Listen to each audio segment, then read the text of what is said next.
าะอยู่ตรงแถวหน้าต่างนกมาเกาะอยู่หน้าต่างใช่ไหมโอ้รีบใหญ่เลยแอบเลยกระโดดตรงนู้นมาตรงนี้นก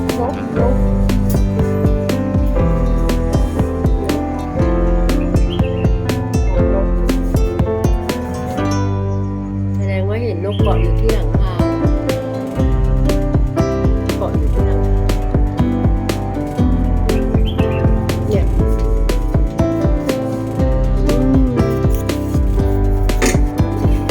ต้นพริกแม่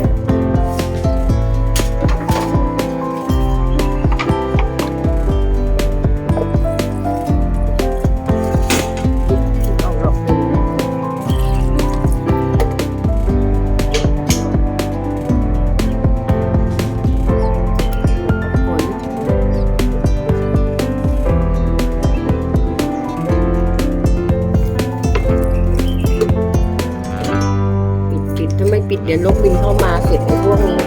ไม่รู้กี่ตัวแล้วมาแล้วเหรอ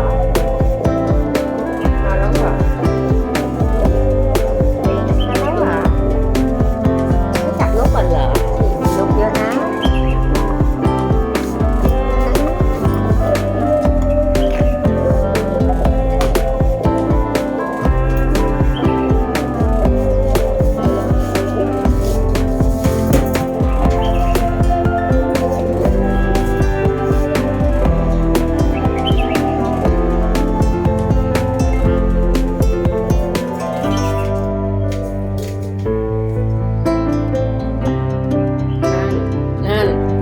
หมวก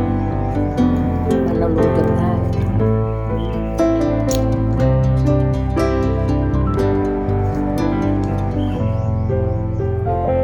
เสร็จแน่เลยหมวกเราเนี่ย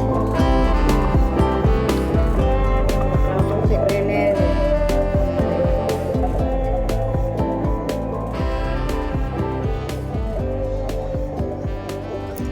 กูปรับนอนเลยนอนไม่พอใจนอนจะไปไหนนอน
ไม่ได้ซ่อม เมื่อไหร่ก็ยังไม่ได้ซ่อม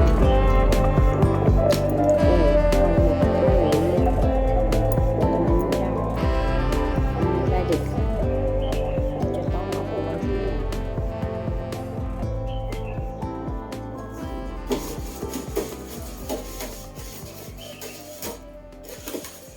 รับเล็